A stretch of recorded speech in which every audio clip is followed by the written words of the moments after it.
thank God. One of the things I thank God for was I went out of my way and we still got married. He did not want us to get married because he was not looking like the son-in-law he wanted. He had and they no look car. at money though, right? It's about money, right? Absolutely. He had no car. Yeah. His family, there was... The first time I visited him, I was just dressing simple, palm slippers, yes. To commercial vehicle, So he kept asking, so where are you from? Who is notable in your family? Yeah, it's all about notability. Nobody. No notable person, no money, nothing. You ain't got nobody in your family that's successful. Even the job, where do you work? I said, I own my business. So what do you do? I said, digital marketing. And this was, nobody knew what digital marketing was, just beginning. So he was like, this one isn't responsible. He can't afford to take care of you, and for him, it was a no-no. Dear future wifey. Okay, scripturally, the Bible says your Father has already designed and purposed you. I experienced an invitation of God this morning. So you got to become an elite decision maker. Elite decision maker. He said, because you are one fleshly decision away from losing it all. Etched in my mind is what true submission to Christ looks like. I gotta maintain that secret connection I have with God. I'm so full and don't want to belabor this letter. And I understand how important it is for men to disciple men, because if I didn't have that, I wouldn't be where I am today. I've traded worldly pleasures to live a God-centered life. The encounter I just had, I just need to rest in it.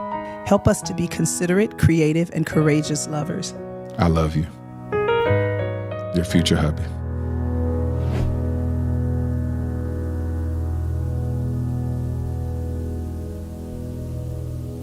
Welcome to the Dear Future Wifey podcast. I'm your host, Lateris R. Whitfield. Listen, are you still shacking up with us?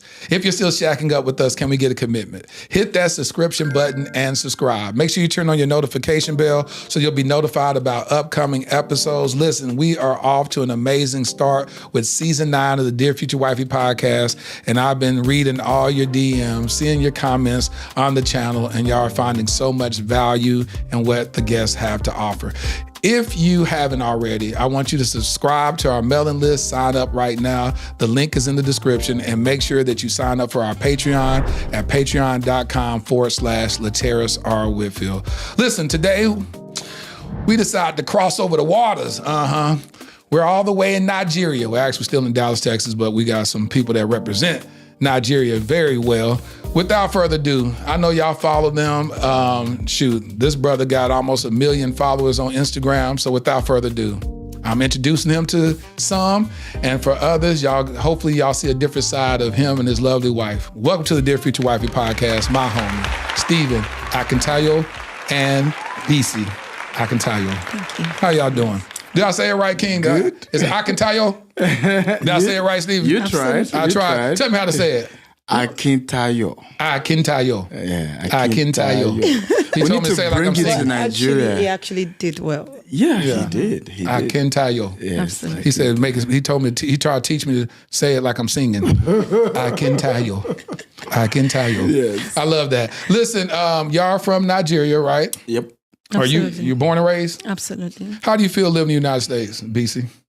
It's amazing. Amazing. Beautiful. It's beautiful. Lovely. It's lovely. How long have y'all been married, Stephen? We've been married 12 years now. Yep.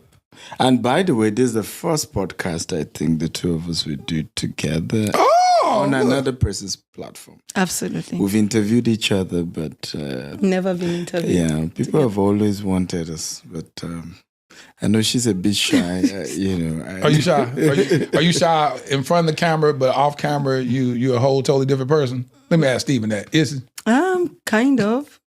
I'm not sure. I mean, she's learning to be on camera in recent time, but I think conversation around marriage, she's a bit coming into that a bit. Is it something you don't like talking about? Is marriage? Okay, I love to talk about marriage, but I think off camera I don't talk about it. On camera I've not really.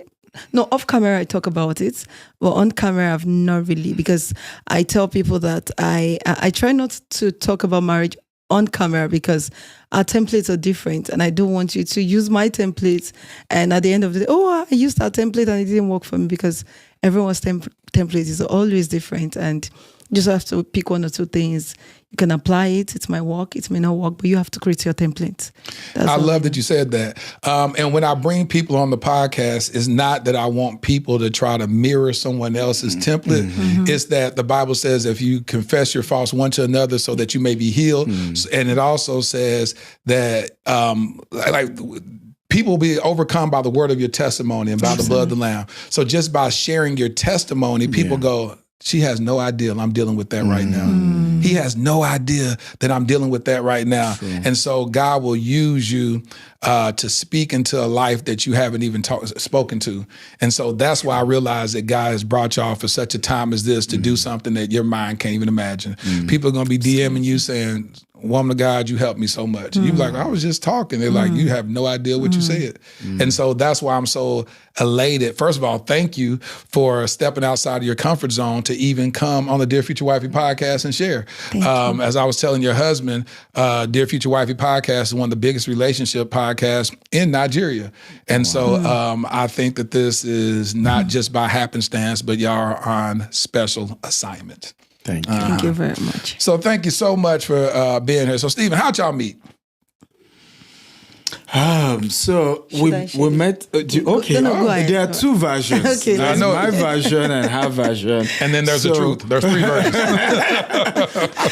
No, both are true, just from different angle. Yeah. Okay. So do I start We'll my version? Don't worry, go ahead.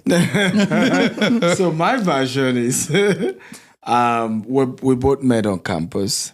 I happened to be a pastor on campus and, one of the leaders. And at some point, I used to notice, I was even in a relationship, but I used to notice this young girl.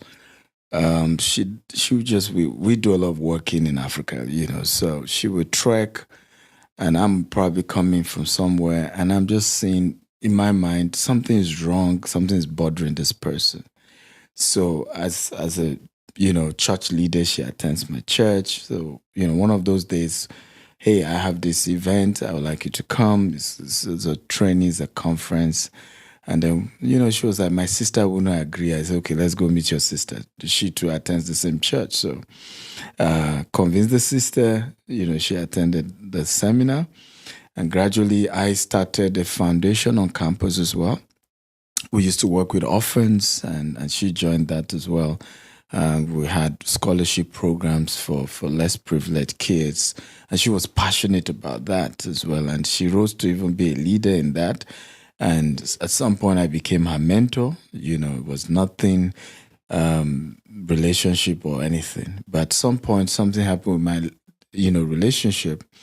And what was bothering me for me was, who can I marry that really fits into my future? I often tell people I wasn't emotionally connected to her, but I knew if I married this woman, I will live long. Really? I will have peace of mind. It was based on that. Really? You knew that? I didn't hear God. Some people say they heard God. I didn't hear God. You heard yourself. I was convinced that this person, and that was why I left the other relationship, was that I said, this kind of pressure will not walk into where I'm going. What kind of pressure was she applying? Just typical, my wife then, my ex, then I could be doing counseling, and then she's like, what are you doing counseling for? How many hours? All of them want to see you. I want to be with you.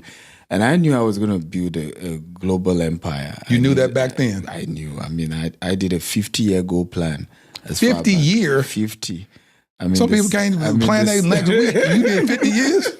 I'm in the 16th year now of my 50-year goal plan. So, and I just said, nah, if you're giving me this kind of pressure, I want to be with you all the time. I want to hang out with you all the time. I need to build a global empire. So I then said, who is in my life right now that fits into where I'm going? And she was the picture. And I had a few friends, they agreed. They said, this person fits into who you are, what you're doing, where you're going. The vision aligns. And so So how did you know that back then? You weren't even dating her. So how did you know that she could show up as the wife that you need and you wasn't even dating her? What did she show you? What characteristics that she had back then? Because a lot of women want to know why do men choose certain women to build legacy with? What did you see in her character? Well, it was the fact that, first of all, she is still now very humble, patient. I mean, really, really patient. I mean, till today, if my wife, barge into me talking to maybe somebody has come for, she's apologizing, like, oh, I'm sorry. I mean, typical person, oh, my husband, come on, please wrap up right now. I need to see you. There was so much to her character that was just unique and was different. And for me, of course, there's no perfect man, no perfect woman. Absolutely. But for me, it was that I was too sure with this kind of attitude, where you're patient. And it really played out when we got married, because at some point my business crashed. At some point, even she advised me to go get a job. But assuming I was with somebody else, they would have pressured me into quitting my vision. That's good. Because when she said, maybe you want to get a job, I said, can you just give me some time? Good. I promise you, this thing will work. Ooh, that's getting me emotional right there. Jesus, why are you doing this to me? That is so important. Yeah. People don't understand when you have somebody that believes in you, and we're going to unpack those times where it got really hard. People can talk about those beautiful moments where you can write books and talk about how much money you've acquired, and then it makes people think, oh, I can do it too. And they don't realize, they don't have the tenacity to keep moving forward when they don't have much to eat. And then are you aligned with a person that's not going to be like talking on the phone, they homegirls, he's sorry. I don't know how to tell him. He's never going to be that. He just needs to give this alone and give this up and get a job. We ain't had a vacation in 5 years. And they start telling you about everything that y'all haven't had instead of dreaming with you and saying, when we make it, we'd be able to buy a whole island if we want to. Absolutely. And you getting hyped up and you like, well, shoot, I don't want to let her down. I gotta, in the moment that you can't encourage yourself, that you hear that beautiful woman speaking life into you, speaking to the king in you, that makes you elevate. That's what I want to unpack. And so you said it was moments that you felt like, no, we're going to go back. So then you fantasized and said, this is a woman I believe that I can build a global empire with. This is a person that I can build legacy with. And then how did you relay that to her? Because this is your homegirl right now. This is somebody you mentoring right now. So how'd you shoot your shot, King? Yeah, so I still remember, I had probably less than 20 cents in my pocket. So I had to trek to her house. She gave me dinner. She gave me dinner? Because we had no dinner. Yeah, no dinner. Yeah, I mean, now you're going to play me like that. Yeah. Okay. She said you were starving. She said you was an orphan is basically what she said, Stephen. I ain't saying the way she's, but what she said was you were starving and she had to feed you. That's what she said. And I just unpacked. I said, look, I have this vision. In 3 years' time, I'm going to have my apartment. I will have opened my office. Turn the microphone down a little bit. This way? Yeah. Great. Okay, so in 3 years' time, I will have gotten my apartment. I will have gotten my office, and I love you. Straight up, marry me. Again, maybe because of my, spiritual background, I didn't believe in just wasting a woman's time. So it was straight up, I want to marry you in 3 years' time. And I give you some time to think about it. You said that's the first time you told her you had any interest in her? Yeah. You just straight up said, I want to marry you? Straight up. Straight up. I mean, we're that way in Africa. You Americans, you want to take some more time, but look to that camera and talk to the Americans. You ain't talking about me. You talk to the other Americans. Talk to them and tell them that they like wasting people's time.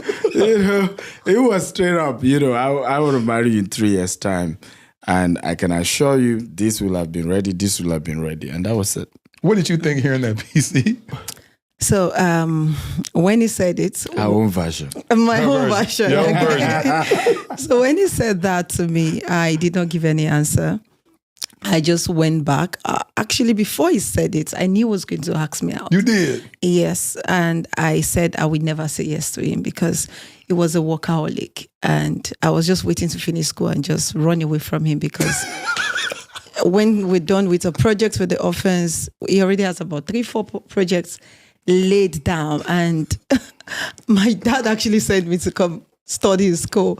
I love to help orphans. We did a whole lot for them. And it was really amazing. One of them recently got married last month. I was so happy to see that she got married. Good. And a couple of them as well that we kept in touch with. They're doing amazingly well. So I was just looking for a way to just run away from this man after school. But when he said it, I had to go back to kneel down because I was not in love as well. There was no butterfly in my stomach. You didn't have no time. He no just told you. feelings. The first time he done told you he cared about you and saying he's going to get married to you in 3 years. Honestly, I he liked told you him because he was a great leader and he was actually a mover. I love the fact that he knows where he was going and how we actually also, prior to that, apart from the first conference he took me to attend, there are several conferences he ensured I and some other people attended while we were in school. He just loved to impact people, loved to see people grow. We would have breakfast meeting as students by 6:30 a.m. We would attend and he would share some business tips with us. It worked actually, those tips he was giving to us. And my business was growing as a student as well. What business did you have? So I had a business selling jewelry. In short, from selling jewelry, I actually started selling clothes. Then I helped him sell with his own business as well.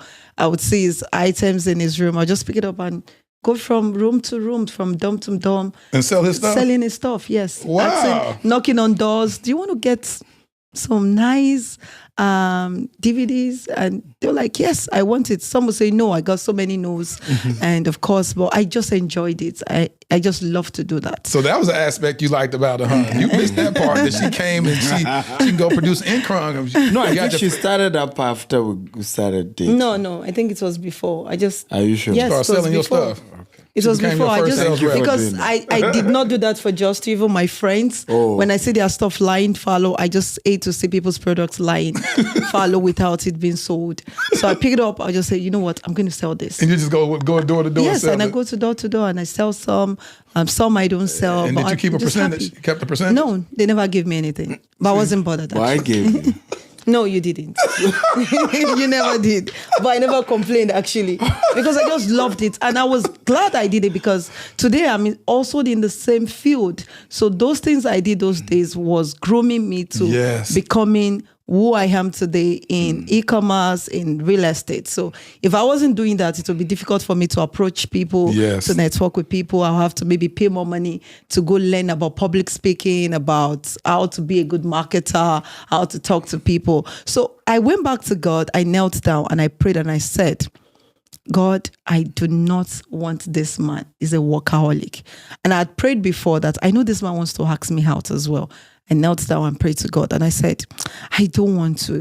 It doesn't look like the TDH guy, the tall, dark, and some will bring me flowers. Are you kidding? As at that time, as not now. Now it looks like it actually. To be honest, I can't lie actually. Keep it real. Yeah, keep it real. Keep it all the way real. Fine boy, no pimples. No, of course. I tried. I've worked on that actually.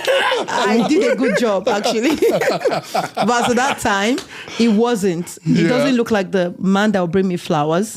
It doesn't look like the man that will take me out on a date. It doesn't look anything close to it because I wanted all of these things. I grew up in a family that I can't say there was love there. I didn't grow up with love. Although my dad said he loves me, but I did not grow up seeing him loving my mom or my stepmom. So for me, I just wanted someone who could love me. And I wasn't seeing that in this man. It was so much of a workaholic. So, but when I prayed, I heard God saying, not God was speaking, saying to me to go ahead. I had an inner peace and I had a voice. I can't really say it was 100% God, but at that time I knew I was hearing a voice to say to me to go ahead. I did not love him. I did not want to marry him as at that time, but hearing that voice just made me to say to myself, okay, why don't you give it a try? Because prior to even going to God, I'd say to God that I wasn't going to be in a relationship while in school. I wanted to do well in school. I felt relationship was a distraction. How old were you when you say in school? How old were you during that when time? we started dating? Yeah, when you were saying that I don't want to be married. Oh, how old was I? I was 16 when I made that plan, or when I made that vow that when I get to school, I wasn't going to date anyone. Yeah. One, I was just going to focus on my studies and come out strong. At this point, when you were praying whether to date me or not, how old were you? How were you there? As at that time, we started dating when I was 19. So I was going to turn 20. So we started dating. Are you sure? Yes, in my second year. Because we married. You were 23 when we got married. Yes, but I was going to my second 3 year. years, so you were 20. I was going to 20. Okay, go ahead. You were about to turn 20. Yes, I was about to turn 20. So you're 20 years old? I caught you younger. He got you. You got a little younger. So for me, it was, and why I did not also want to date. And one of the things for him that he really did before we even started dating was I never wanted to get married. So that was. You never wanted to get married at all? No. I hate marriage. I hate the weddings. I hate everything that has to do with relationship because I'm from a home that I never saw love, like I said.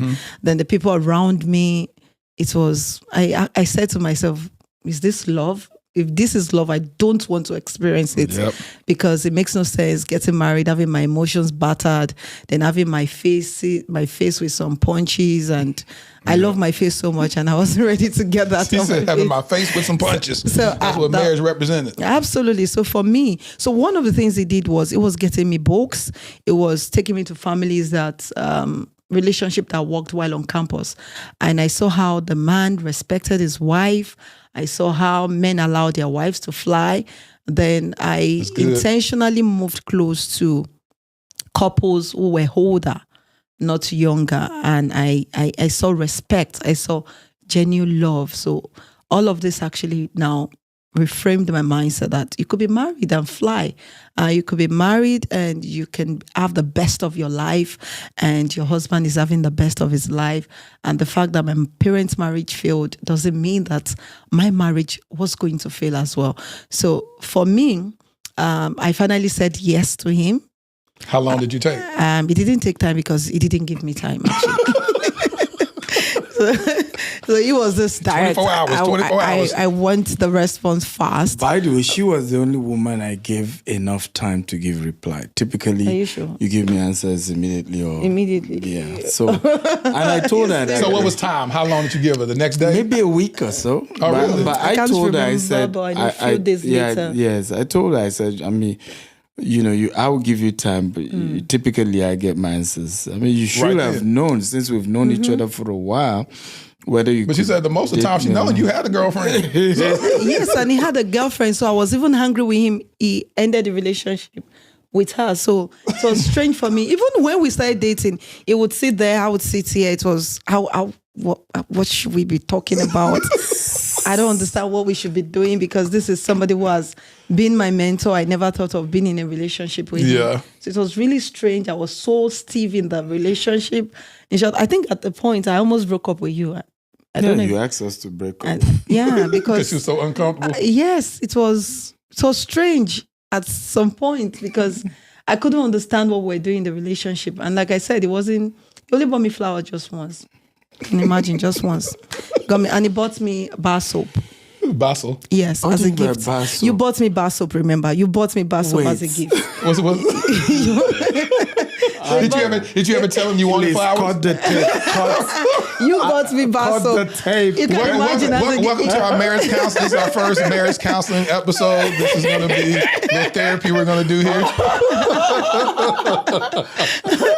He bought me bar soap. So Stephen, so you bought a bottle. Did you ever know that she wanted flowers? Let's talk, King. Did she ever express to you what she wanted? I never did. See, and that's the thing about it. What happens is people get married or start dating with expectations that they didn't communicate to the other person. Absolutely. And then they have an expectation, and when someone fails to meet that expectation, they go, see, I should have never done this. Just tell me what you need, and then see if I'm willing to give. Absolutely. And that's what's so bad about it, because you see that in so many marriages or dating relationships, instead of saying, and women have this ideology, well, if he's the right one, he should know. Yeah, Jesus know. That's the only person I can read your mind. I cannot read your mind. So just say it. Say, I love for you to give me flowers. And then see if he continues doing that. Absolutely. I mean, we had seasons where we got married that was a major issue. I mean, I tell people my first 2 weeks being a married man was one of the most miserable seasons of my life. The first 2 weeks. You said 2 weeks? Don't go there. Now it's your turn to ask them to cut the tape. That's your time. You said 2 weeks, huh? Because I have been living in the apartment before we got married. I knew where my toothpaste is. I knew where everything is. Now, for some strange reason. No, don't. You know, my wife You don't want to loved say that. brush her teeth in the kitchen. So my toothpaste and toothbrush is missing in the bathroom. No, And your then toothpaste, not your toothbrush. toothpaste. Your toothbrush. toothpaste. Yes. Yeah. It's toothpaste. missing the bathroom. It's in the kitchen. Like, who does that? I'm like, I've been living my perfect life But you know, alone. I had a good reason. You know, Why the Because kitchen? when I want to use the bathroom, I expect it to be spotless. I don't want to see your soap on the bathroom wall, and when I see it, it turns me off. So you don't and want to brush your because teeth like that? yes, because it makes me, I don't know. When I see it, I can't brush my teeth in that particular bathroom. But I've changed now. I don't do that anymore. So now it's in the bathroom? I don't do that anymore. Now you brush your teeth in the shower? Yeah, absolutely. So it was not easy for me to adapt to, because my bathroom was always spotless, and having to stay with him, and he needs to clean after using. Spotless. It wasn't as spotless as mine. I don't know actually. too many men that's So- gonna have spotless anything. So I just could not imagine I just want to run out of the bathroom immediately, because I can't imagine. Even I always clean up after you leave, so that I can bathe and not think of. I mean, your soap. she had this excessive wanting everything to be spotless. And, But kids have changed and it I today. think this is My kids changed. Your this is kids part have changed of- real They quick. changed once. it. Yeah, and this is Actually. part of the lesson, because sometimes we destroy great marriages over tiny issues. Yes. Today, I'm the neater one. She's the not too. I'm not saying, but not too. It be scattered because yes, of kids. I'm way more clean, organized. When they visit me in Dubai, they mess up my house, and now again. Even here in the US, But it's not me. The kids, yes. The kids. Yeah, blame on the kids. Your kids, our kids, It's they your do kids. that all the time. Yes, not me. But it tells you how the relationship will have been destroyed over something that most likely you will even do as the relationship goes on. Because you start becoming more like the other person. Y'all start switching. Exactly. So I think one of the things you also did that made it not to be destroyed because of my own excess behavior as regards some few things. Because what he did was he gave me my space. So you won't find him in the kitchen anymore. So at the time, he left the living room for me. So I want him out of the living room, because he became glued to his room, because he doesn't want to upset me by doing something that will get me upset. Like, oh, why did you put this here? Well, I kept it this way. Why did you remove it? Why did you go to the kitchen? You picked a piece of meat and you did not put the spoon in the right place the way I kept it. And so he intentionally just gave me my space. It was when I realized it, I said, no, you shouldn't have done that, because now I'm craving for him to come out of his bedroom. Don't worry, do anything right now. I don't care. You done pushed them out. Absolutely. We'll scatter it together. Don't worry. We'll just mix it up. I'll get someone to clean it up later. So I think doing that actually did not allow us to have so many issues. I'll have issues anymore, rather. Because we were having issues early in marriage due to some of these things I was saying. I don't understand why you come back from work and your shoes will not be in the right place, or you won't clean your shoes properly before you bring it into the house. Why should you? So you're a clean freak, huh? Yes, I was a clean make freak. everything. Everything has to be extremely clean. But right now, You don't care no more? I'm okay. The kids have actually taught me a How many great kids y'all lesson. have? I have 3 kids. Three kids. So did that they change dealt by the with first me kid? actually. Did the No, first the first kids, I was still a clean freak. The second, the third, when I was pregnant with the third, I said, couldn't "I do don't it care anymore. I just said to myself, I'm done. I can't do this anymore, because it wasn't And now easy. he the one cleaning up everything. So he was the one doing it. Let's go back to how y'all got to, you broke up with him because you're feeling these triggers. You're like, oh my God, I never want to be married in the first place. He's not giving me flowers like I want. And this is awkward. I don't know how to be romantic with my mentor. This is just throwing me all the way off. So you ended it. How'd y'all get back? I didn't allow her to end it. She made the proposal and I rejected it. She said, so you want to break up? Okay, I'm glad you got that out. We're still together. I rejected but the second one, Oh, it's 2 times. yes, it was twice. So he was one that was doing the breakup this time around. Oh, you trying to break up with her? Because my dad did not want us to get married. I even had another babe, one fine girl like that. But, You can't say that again. but go ahead. Why didn't you marry her? Why didn't you marry her? He said, why'd you marry her, huh? Maybe his blood pressure will be Blood pressure be through the roof. maybe 500 over. So your dad didn't want, so what happened? Yes, because my dad had high expectation for all his kids, and I was his favorite at that time. So he calls me his best friend. He's late right now, and it's so painful. But thank God. One of the things I thank God for was I went out of my way and we still got married. He did not want us to get married because he was not looking like the son-in-law he wanted. He had And they no look car. at money though, right? It's about money, right? Absolutely. He had no car. His family, there was... The first time I visited him, I was just dressing simple, palm slippers, yes. to commercial vehicle, So he kept asking, so where are you from? Who is notable in your family? Yeah, it's all about notability. Nobody. No notable person, no money, nothing. You ain't got nobody in your family that's successful. Even the job, where do you work? I said, I own my business. So what do you do? I said, digital marketing. And nobody knew what digital marketing was, just beginning. So he was like, this one isn't responsible. He can't afford to take care of you, and for him, it was a no-no. And then did you have to, when you decided to marry, well, let's get there. So you pretty much disobeyed your father's request and still decide to marry him. Yeah, because I had to tell her, well, your dad doesn't want me to marry you. I mean, I respect that, and so I cut off the relationship. I think 3 months later, she came back and said... It wasn't up to 3 months. Okay. No, it wasn't. How long was it? It was just, I think, a couple of weeks, maybe 2 weeks. No, it's more. No, it wasn't up to... No. I remember... He had a whole nother woman, so he's saying that. Exactly. Yeah, he had a whole nother woman. Exactly.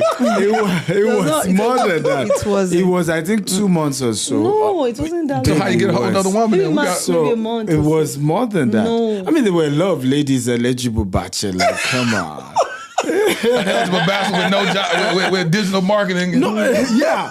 I mean, funny enough, I wasn't that bad. I think it was just his own level of expectation, and I didn't look like it because, I mean, I already had my own apartment. I had my office. Yes, it was still upcoming, because I prioritized. Even then, if I had wanted to buy a car, I could have, but I prioritized opening a good office, having a good structure above having a car. And then, they look at the outward, the car, this. So he was judging me based on that. And so I had to say, let's end it. So I think she came back. So I want to know, based on your custom. Yeah. So basically, if the father says, hey, you don't have my blessing. Yes. As a man, you're supposed to say, I don't have the respect of your father to marry you? Absolutely. I mean, it's the right thing to do because, I mean, you will also have daughters one day. Yeah. You want to respect his wishes. But she came back and said she's convinced other members of the family.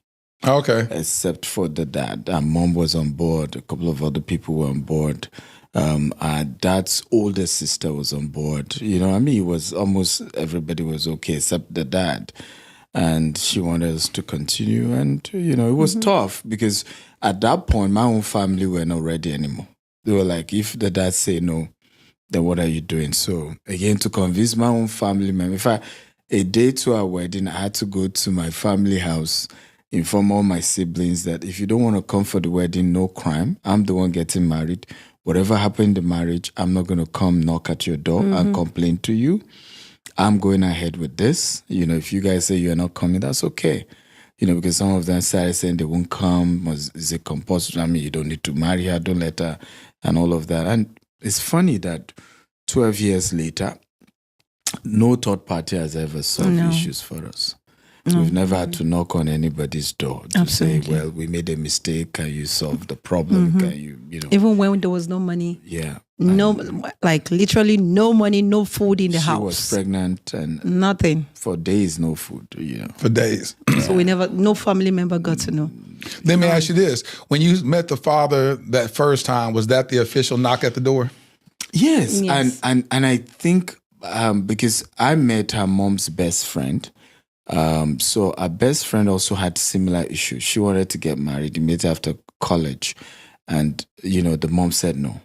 So it was her dad who persuaded the mom to accept and even brought gifts for the wedding. Yeah. Literally took over the wedding. So when she met me, so she then said, when I said, look, I'm ready, let's get married, said my dad wouldn't, I can't even tell my dad, but my best friend mom, I can take you to her. So we visited her. She now said, no, I mean, what he helped me with this kind of situation. Yeah. I can't have his daughter having the same thing and not help. So she was the one that took me to him.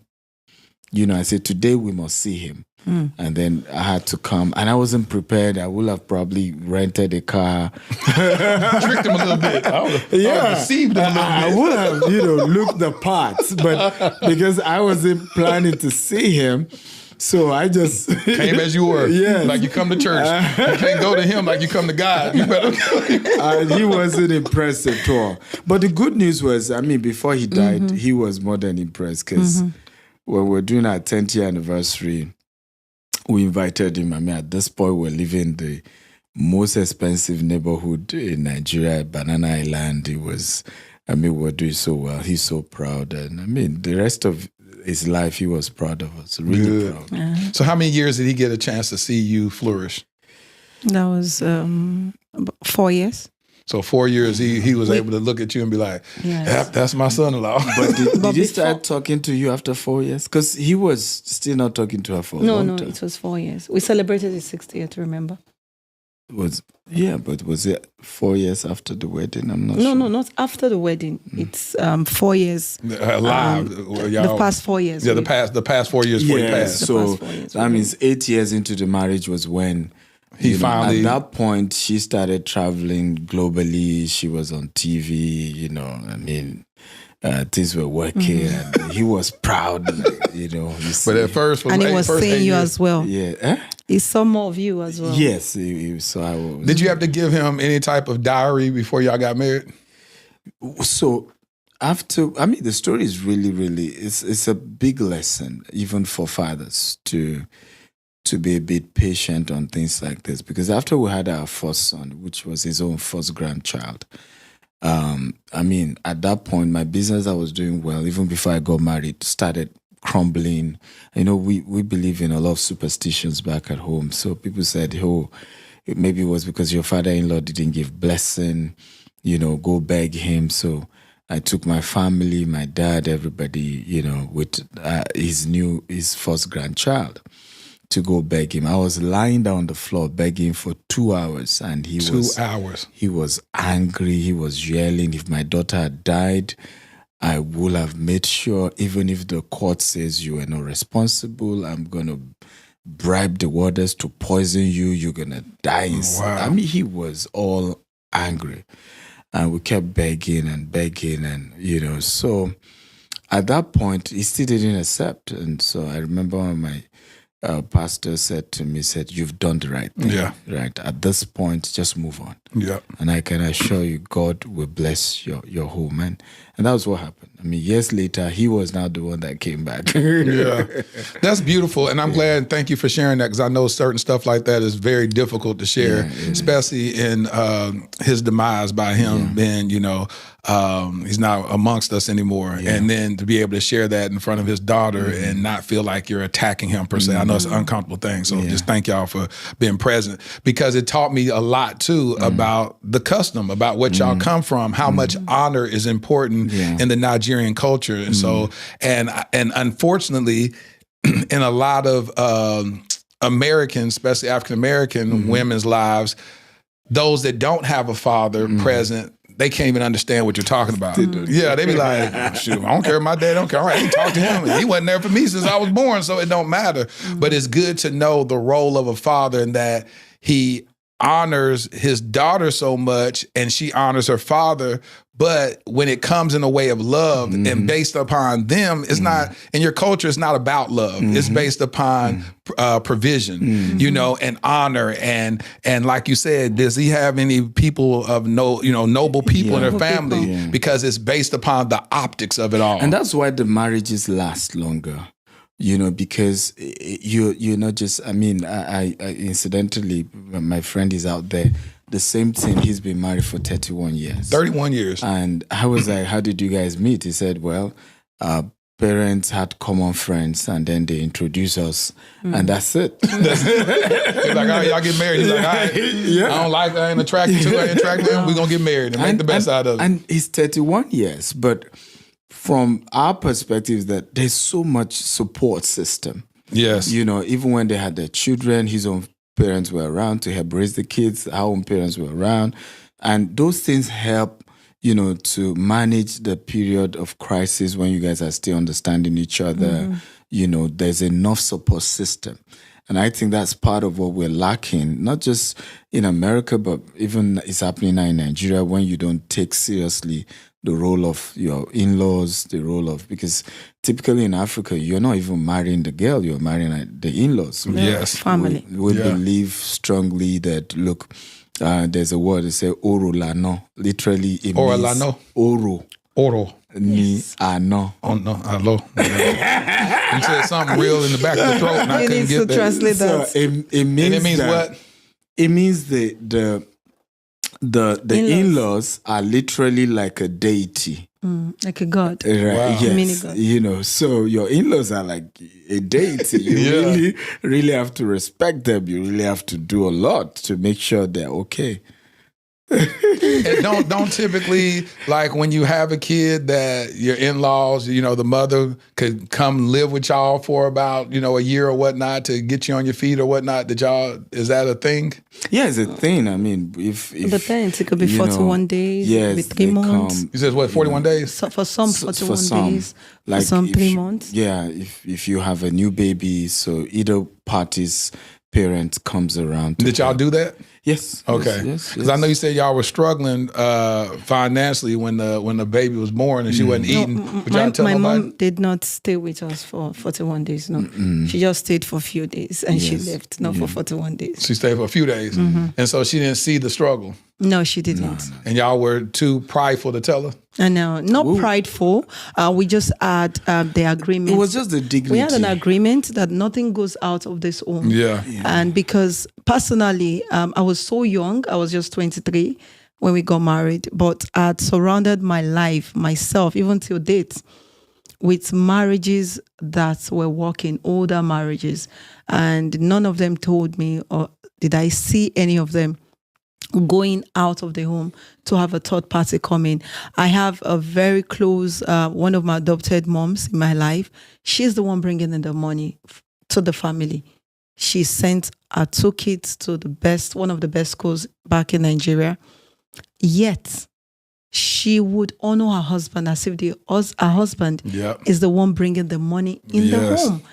The way she talks to him, sometimes the way she takes her husband to travel outside Nigeria with her money. Yeah. But never for once did I see her disrespect That's good. her husband. So those things made me realize that I have to honor. Then I also had to look keenly into some families as well who honor their pastors more than they honor their spouse. And I said to myself, I don't want to do this. If I cannot honor my husband, then I won't honor my pastor, because I see that my husband is the head of the home. So if I would respect my pastor, I should give my husband more honor than my pastor, because this is the pastor, the priest. That's what the Bible says. He is the priest over my home. You better preach, BC. So I said to myself, if I do not honor this man, and the way I carry this man as well, will be the way my family and my friends will carry him. So I intentionally do not want to tell my parents what we're going through, because I know if I do, they would talk to my husband in a rude way that he cannot provide for me and our son as at that time. And the people around me as well. So intentionally, when we were going through tough time, when we wanted to have our first child, we did not even have money for the antenatal. I did not even have money for the delivery items to take to the hospital.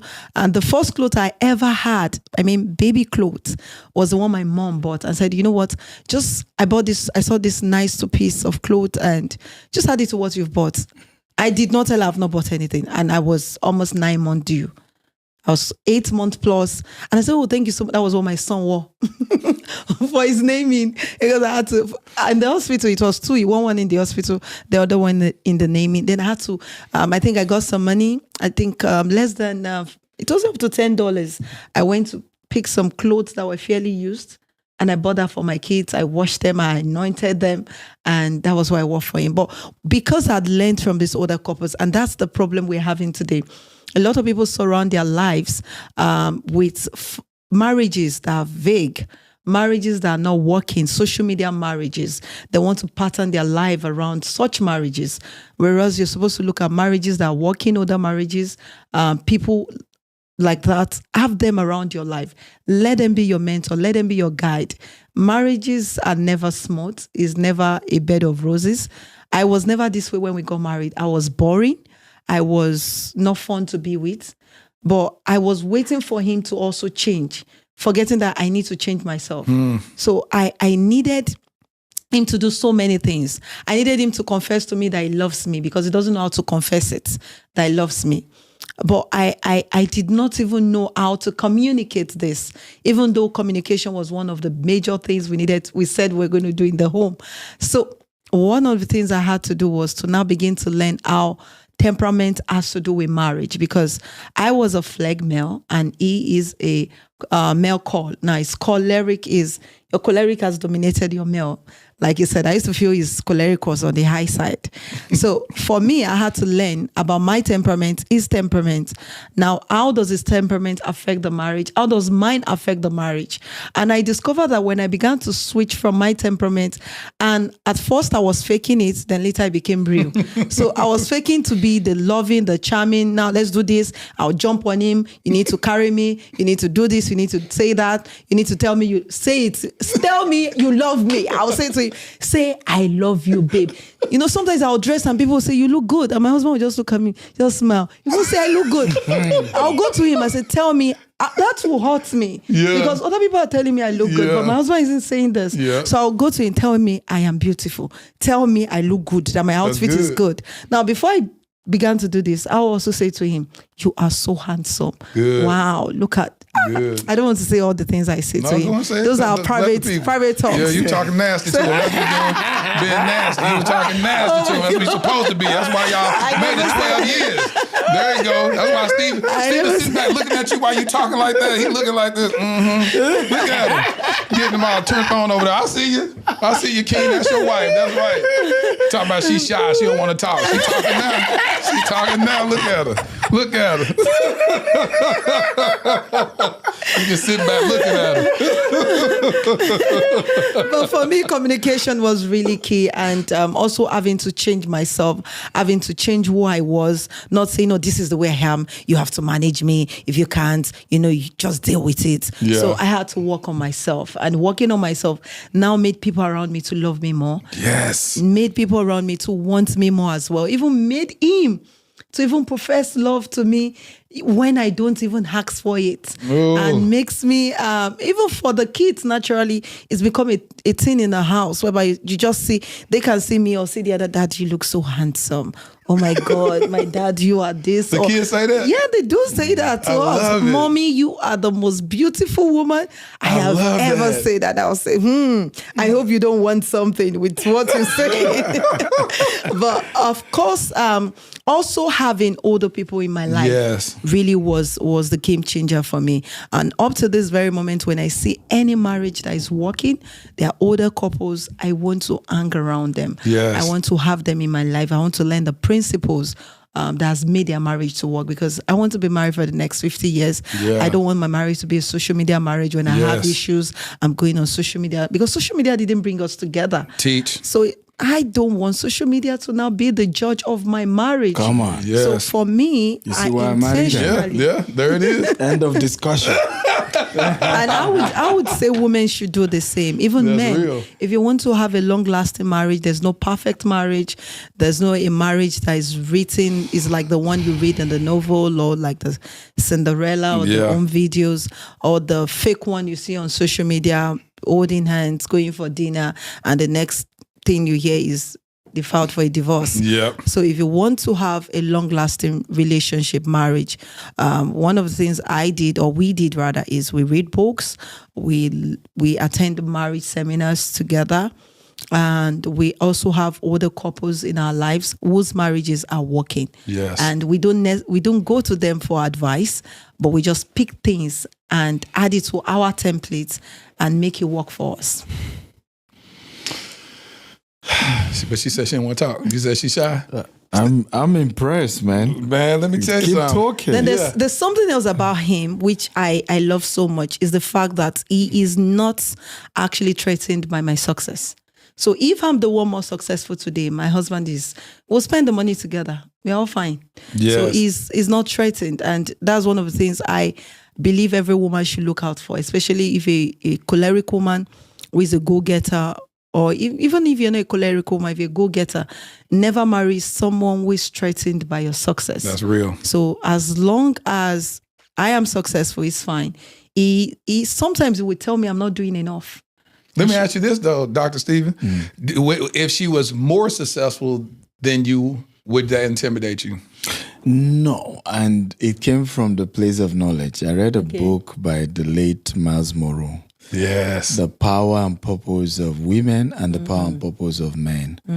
And the book opened me up to the fact that of all the 6-7 things a man needs to be to a woman, money is actually the least. You know, Teach. You know, money is actually the least. You know, But money makes the love sweeter. It makes love sweeter. Yes, it does. And money is very important. I'm not underrating that. I mean, in our marriage, with more money, it is helped the marriage to be more enjoyable. It's make it so much fun. Even this morning, we woke up in a beautiful place with a lake view and all of that on our way here, and beautiful. So it helps, but knowing that that's not just what makes you you. You know, you need to be a priest. You need to be a protector. You know, and so many other roles that are there. So for me, I'm not intimidated by, you know, in fact, my ex was way ahead of me career-wise. She was older. But that book had helped me to learn to handle my relationship in a way that I'm excited for the success. Our success is my success. My success is our success. Exactly. And yeah. My question to you, Dr. Stephen, is this. Because a lot of women complain about hearing compliments from everybody else other than their lover. Why do you think that was with you? Well, I think it's personality type. And like she's saying, I mean, some of us who are either melancholy, choleric, or choleric melancholy find it difficult to express love. Yeah. Right? And even though we will die for that woman. Yep. You know, I remember when I got married, one of the most painful things she ever said to me was, "You don't love me." This was just a few weeks after we got married. And I was so hot because I literally fought everybody in my house to marry you. Yeah. I mean, I went to 1,000 oceans.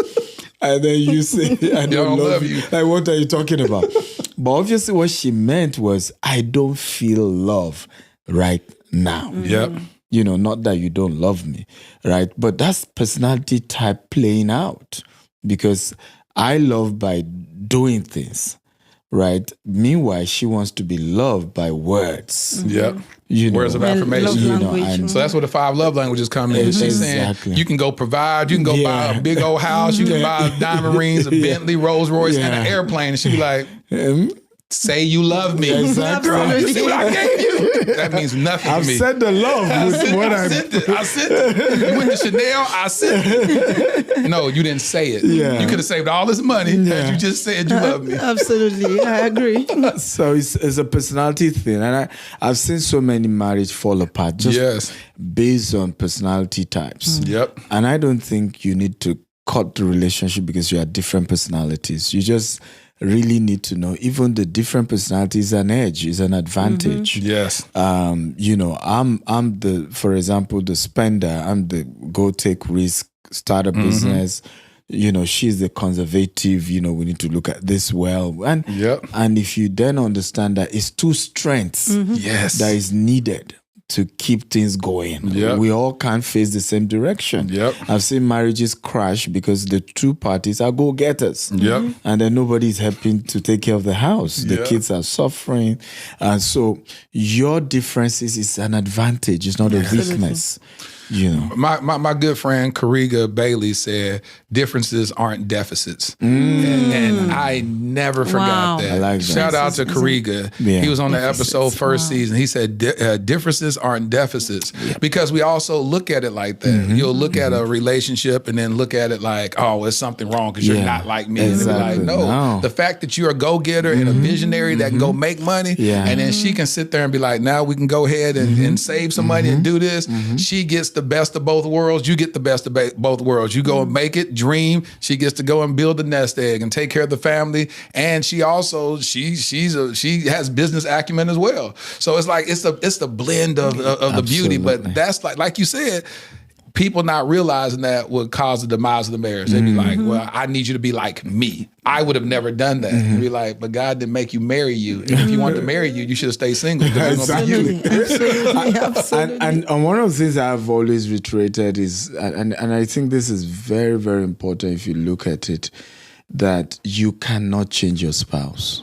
That part. You only can change you. She said that at the beginning. You know, she said she kept trying to make you exactly. And I see this oftentimes. I tried that as well. And after, I think at the third year, I said, you know what?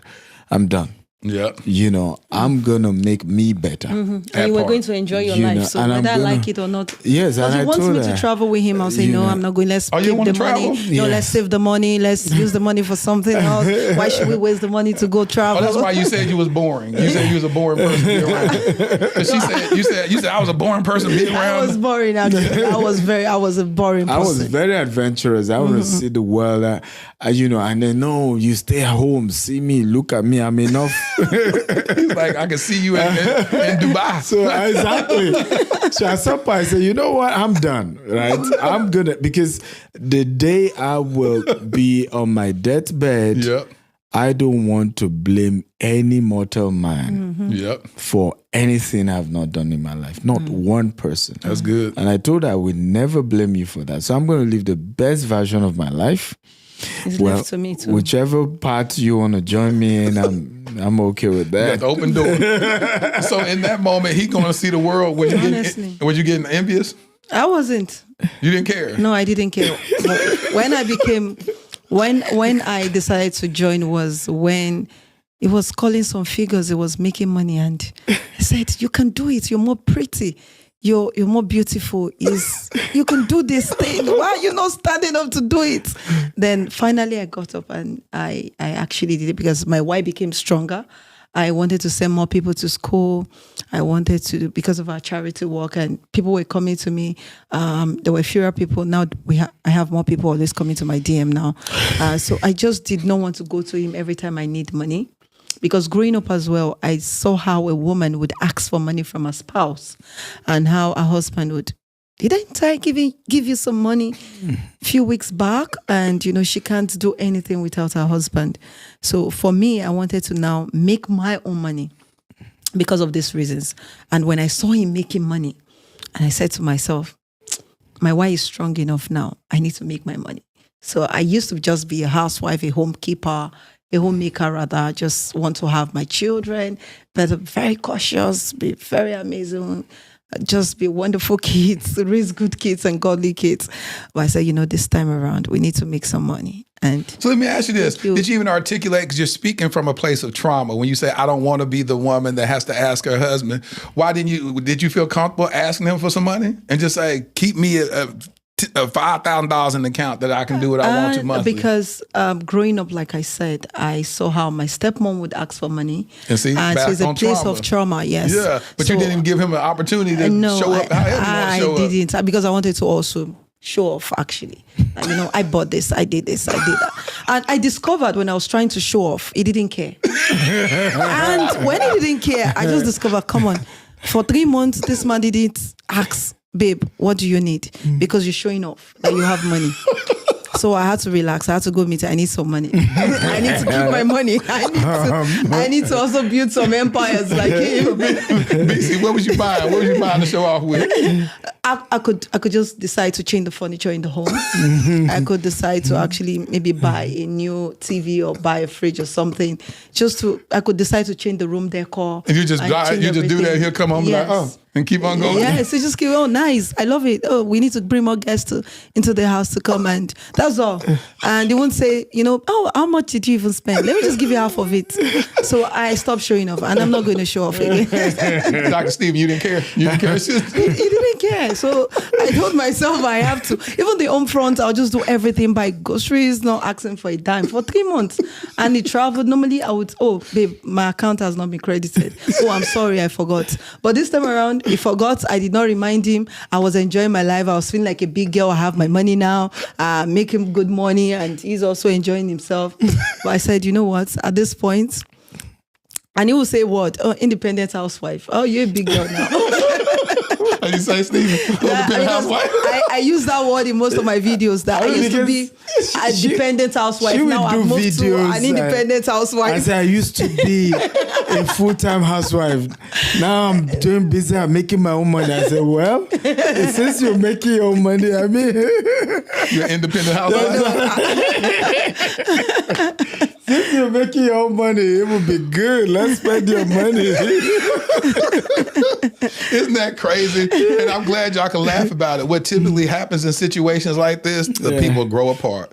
Because you'll start saying, I can be independent. He says, I can find joy outside and even see the world. And then he goes he starts living a single life, and you start living an independent single life. It happened, and then actually. y'all move on. And then what happened? It happened. There was a time that we're actually going our separate ways in marriage.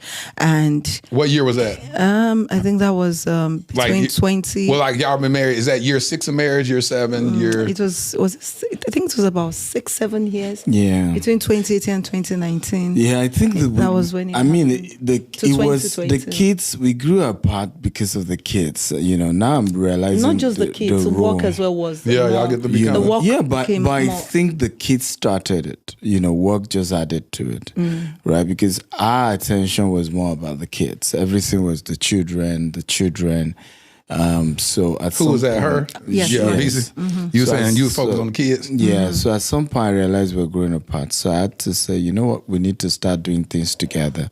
So we'll start going to watch movies 3 times a week. Good.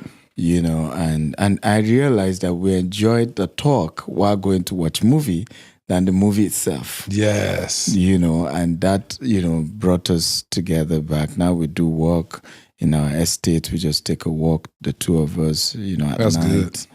And just talk and then. How long did that season go where you felt that separation, where y'all had to recalibrate and say, hold on? It was over a year. Yeah. It was over a year, yes. I think we just gradually. caught ourselves. So what happened is, and this is what happened to every couple, and you now fight for a divorce, is that it did not happen. The divorce didn't happen this year. It just started happening gradually, but you did not take notice of that. Yep. So it might have started about 3 years ago, 4 years ago, but there was no intentionality on any of the couple to say, there's something happening, there's something wrong. It's maybe you called each other 5 times a day. You started with calling twice, later once, later weeks pass. Yep. And you don't call, you don't even want to, you're not bothered whether he calls you or not. You're just doing your thing, he's doing his thing. Then work became more taxing, demanding. for him and for me as well. I could do coaching with my students. I have a coaching program. I've coached over 10,000 people. 10,000? Yes. And I could do coaching with them till 2 a.m. I had no boundaries. It was just, I just want to satisfy my student. 2 a.m., 3 a.m., 4 a.m. at times I'm coaching. So I Because you're did doing not stuff set, over the world too, right? So you have to get different time zones. That's why absolutely you're doing different time zones. So I did not set boundaries. So it was affecting me. It was affecting him. It was affecting the kids as well because I couldn't give love because I wasn't love as well.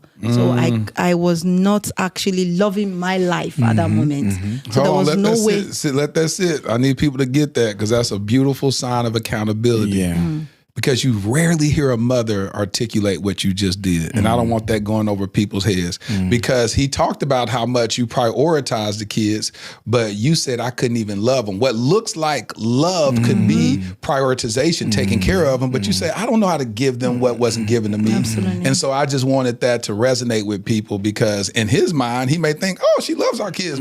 She's always there for them. But you're articulating, I know how to love these kids. I know how to be there for them. I know how to provide and take care of them. But I don't know how to love them. Absolutely. That's powerful. Thank you for sharing that. Continue, please. Thank you. So for me, I had to now deliberately, it was a deliberate action on my part. So every day I would even eat, I'm sure this is the first time you would hear this, because we'd grown so much apart that I wasn't feeling love for my husband. I can't say I was in love with him anymore. I knew we grew into love, but the love just fizzled out. So every day I'll go to the mirror.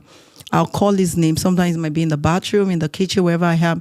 I would actually call his name and say, I love you. That's good. And I love you and you love me and you need me and I need you. That's good. Then I set on my alarm. I'll pray for him. I have different time. I think this is the first time I'm saying this. I have different times whereby I, in the day, every day, I just say a word of prayer for him. So my clock would send me that reminder so I can do that. So intentionally, I kept doing this. Then I'll buy a gift for him. Sometimes he'll buy a gift. Then, of course, he introduced the movie, then the walk as well. And sometimes we do vacation alone. Then another thing he was intentional about was he made sure that I take vacation alone. The first time was a big struggle. How can I leave the kids? Let me tell that story. I have never seen a woman angry with her husband for wanting her to go on vacation alone. It was a big deal for my wife. Like, she was like, I'm not going no vacation. I'm like... What was the first trip? Where were you trying to send her to? Dubai. This was you did the first visa. I did not go. Do you remember? Yeah. The first I visa. even did the visa, got the ticket. She didn't go. Oh, she didn't go? She refused. But now I'll go as many times as possible. You be like, bye. Like, you ain't supposed to go today. We're supposed to go. Discover that these kids, they're going to grow up and they're going to leave me behind. There was a time I was traveling. I said, kids, I'm traveling. I was traveling to Dubai. And kids, I'm traveling. Oh, mom, bye. I said, no, I mean, I'm leaving for weeks. You won't see me. Mommy, I know. Take care. We love you. Bye. I said, are you kidding me? So these were the kids I did not want to leave behind years back. Sorry, I had to cut it. Hey, packing your bags. So, I'm like, Mommy, want me to help you? I was like, I could see you stressed. You need time alone. You need to find yourself. So, I mean, at the second attempt, she finally agreed. And I enjoyed it. The first day, she was busy calling us, are they okay? Their food is here. Their clothes is there. Yeah. We are fine. But the fourth day, she didn't want to come back again. I want to say this to you, Dr. Stephen. Yeah. Thank you for loving your queen properly. Thank you. As a man, from one man to another, thank you for modeling. Not saying you got everything right, you knew the right words to say, but you're sitting here in a seat of humility, allowing your wife to express. And that was one of her trauma points. Her trauma points growing up was not feeling like a woman had a voice. And you are healing this queen every conversation, being able to stay present, being able to force her out of comfort zone to go take a trip where she doesn't want to, and now allowing her to stretch herself to where now she's saying, I need to go. I need to, because those moments, like pastors do it all the time. They go take sabbaticals for restoration. And the fact that you're able to give, because a lot of men don't have their ego will not allow their wife to go leave. Because they be like, What if on one of these vacations go find her a nice little old foreigner that swoop my wife off her feet? I ain't finna do that. I need somebody to watch her. You know what I'm saying? Oh no, I'm crazy. I ain't finna just pay for her to go see another dude. You know what I'm saying? But you're so the man secure. is definitely insecure. That's the reason. Exactly. And the fact that you're so secure that you like, no, you need this, baby. Because if you go and do this, you're going to come back a better version because you'll be restored. Which My argument to her is that you can't give what you don't have. Absolutely. Teach. You can't claim you love me if you don't love yourself. Teach. You know, you won't even know what love is. You Yes. know, what you claim is love is just, you know, not really love. So my argument is you must live your best life. And I say this to everyone watching. You must discover you. There it is. You must enjoy you.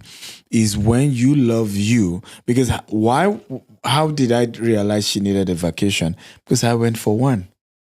And I enjoyed it. I enjoyed being, you know, able to just, you know, refresh myself. I said, no, my wife needs to taste this too.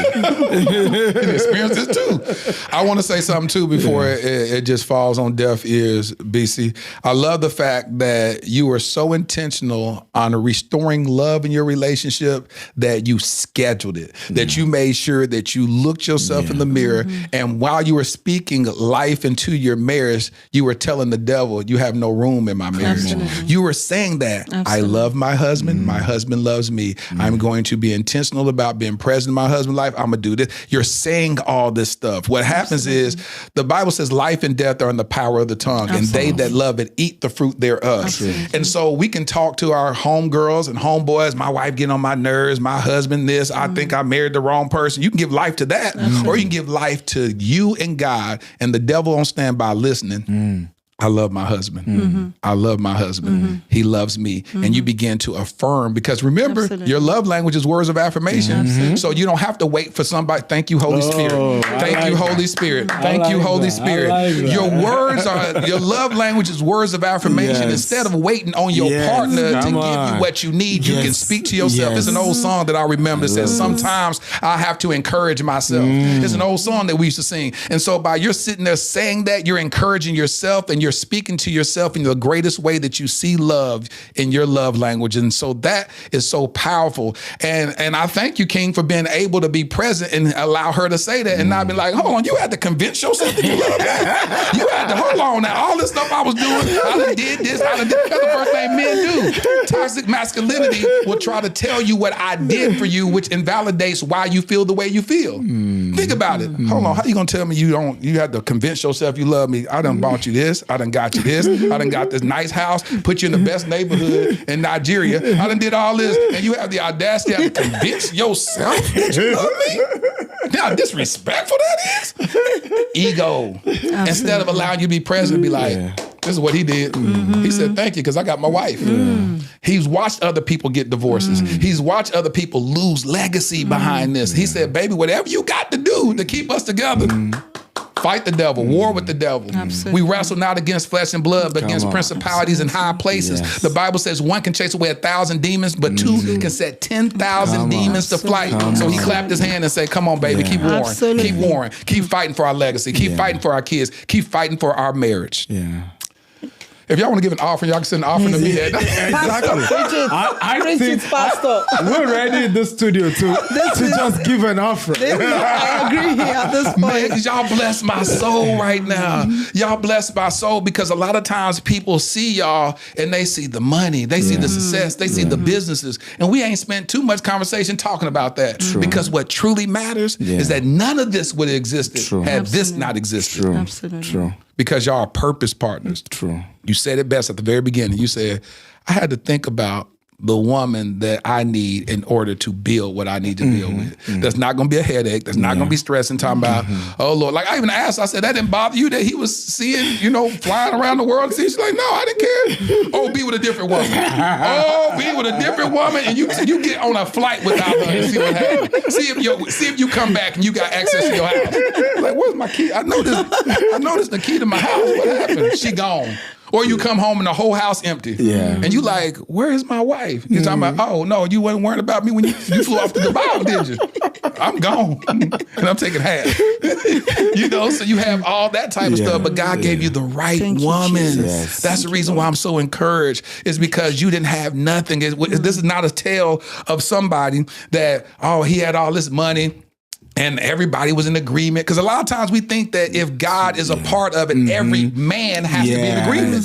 Yes. That man has to be. Now, if it's God, now your daddy would have been okay with it. Sure. Yo, so-and-so would have been okay with it. What if it's God and he don't need nobody permission? I mean, my argument is that God stopped forcing, people together from Adam and Eve. There it is. Because, Adam practically accused God of forcing Eve on him. He said, the woman you gave me. Absolutely. Right? So my argument is, if you're still waiting on God's voice and say, my son or my daughter, that's your husband, go chase him. I'm not sure he want to get into your business. No. But whether or not, whatever you have, you can make it work. Yes. You can make it work. You can come together and that's the story. And that's why oftentimes both of us restrain on too much relationship conversation, because no relationship is the same. Right. And no one template, work across board. Absolutely. But one thing I know, if the two of you are hungry, committed to make your marriage work, it will work. Absolutely. It's all about the two of you. Absolutely. Nobody else. You and God. The two of you and God, it will work. We spend too much energy, too much attention what somebody is saying, what my in-laws are saying, or my cousins are saying, what they said about you, what this person said about you. Imagine, had Dad even literally asked her, somebody said, tell me the marriage you've ever seen that worked. Absolutely. You're just so crazy about wanting to marry this guy. Give me one marriage that worked.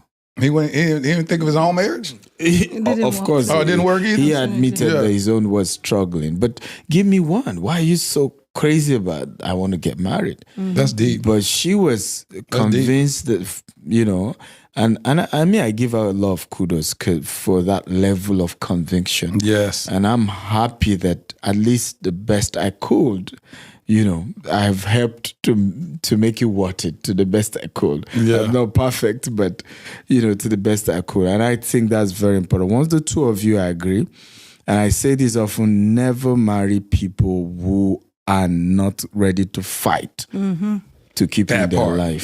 Don't do it. That part. Don't do it. That part. Don't do it. He did fight a whole lot for me, actually. You fought several people. I think that also built my confidence a whole lot in also defending him, because if he can fight for me, why am I not to fight for my spouse? You better teach. So you did fight a lot for this marriage as well. So you did a whole lot of work. So thank you as well for ensuring that we build a beautiful home, and we're still building a beautiful home. Thank you. Let me ask you this, Dr. Stephen, as we wrap up. Have you balanced yourself out a little bit more of being a workaholic? Since that was one of her initial triggers? He has tried, actually. Yeah, he's tried. Yes. My method now is called integration. Okay. Yeah, integration. So this trip, for example, out of Houston to Dallas, I had 2 assignments. I had this 7,000 acres, I'm checking I want to buy. You said 7,000 acres? Yes. Of what? What you about to build out there? Of land. It's a farmland. I call it land banking. So, and it's down this way. And so... First of all, you're not going to just throw out no numbers like that, like we talking about. You said 7,000 acres? Yes. So I'm buying 2,000 out of the 7,000. So you land bank, you're not going to develop it. You're just going to hold it. We're going to live for another 5 years, and then, it's one of the powerful ways to build wealth here in America. Of course. Globally, actually, not just in America. So I have that business. I have this podcast, so, hey, why not come together, all of us, the kids, and it's become like a road trip, We stay in a very beautiful resort somewhere, burned, but beautiful. We had a great time. We're here. What city is that? What city is that land in? And Kaufman. Oh, in Kaufman. Yes. That's a good city. Yeah. It's a place in Kaufman, beautiful by the lake. Situated on 500 acres of land. Yeah. You said West 500. 500, I mean, the property is sitting on the 500 acres of land. Are you talking about where y'all staying at, the resort? Yes. The resort. Yes. Are you finna buy that resort? Yeah, it's a place like that, it's 19 burn or something. Beautiful on the 500 acre. So you went to stay there originally and then decide to buy it? No. Well, I'm just saying integration. Integrating marriage and I have work. this podcast. I had to go check that property. Right. Now we had to stay at a resort together. Okay. Last night we did a road trip down. Okay. Went to check that very early this morning. You see the integration, right? Yeah, you bringing the kids with you and just saying we're going to spend some quality time together. Exactly. So I try to do that now more, But during the vacation, it ensures there's always a trip we actually do have together, because he knows he's not always around. Even when he's back home, he doesn't really have much time to spend in the home. But vacations like this, we get to spend time together. They get to talk together. They get to gist and ask questions.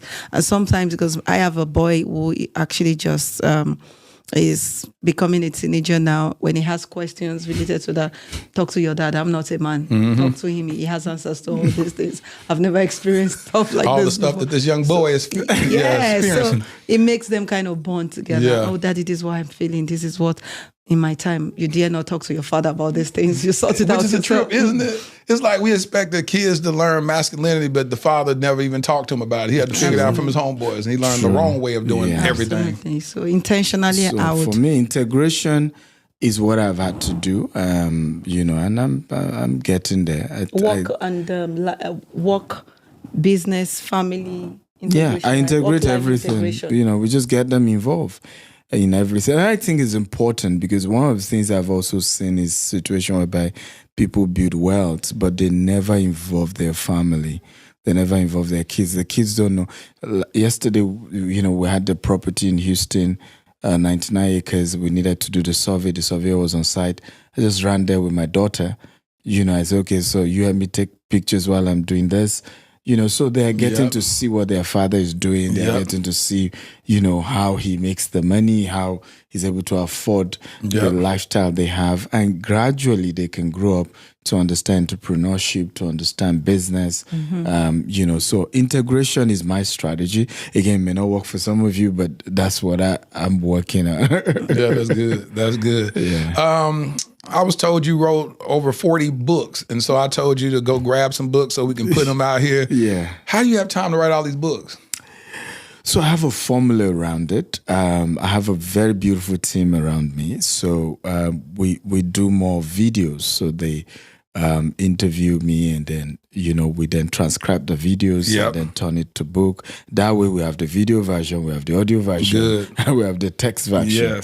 Yes. So that has really worked, in a great way. So if it's a book that you said, y'all got to go grab this book, which book would that be? Billionaire Habits. I agree. Say it, which one is it? Billionaire Habits. The one here. This one right here? Yes, Billionaire Habits. That's what I just grabbed. That's what I grabbed. The secrets billionaires use to build wealth that the poor don't use. It's powerful. Powerful. I had to pay to buy the book myself. Why you have to pay? Because I want to read it. I know if I don't pay for it, I might not read it, because it's from my husband, and I don't want to not to pay not to read it. So I had to pay so I can read it. So you know yourself that if you got it for free, you wouldn't read it. No. And you said you had to pay so you can invest in it, which absolutely. is And I so you can enjoyed invest it. in yourself. All right. Well, forget asking Dr. Stephen. Let me ask you, what makes this book so powerful? Oh no, not him. You the reader, BC. Okay. So there are a lot of secrets that was shared in that book. Starting from how he started and the power of mentors as well. Let me pick the power of mentors, the power of mentorship rather. So he spoke intensively in that book how you can connect to mentors. A lot of people want rich people, wealthy people around their life. All they want is they want to collect. They don't want to give. Yeah. Because they have this mindset that the rich doesn't need anything. Yeah. But I am the one that needs something. Yeah. Forgetting that the rich also need something. And before you can collect, you have to be a giver. Yeah. So he explained that extensively in the book. And actually picking that also, I know he has spoken about it, but when I read it again, I picked The Power of Mentorship in the book. I had to replicate some of the things he said he's doing. And when I meet someone ahead of me in life, someone who is a superior, someone who is a billionaire, someone who is more wealthy than myself, I go with gifts.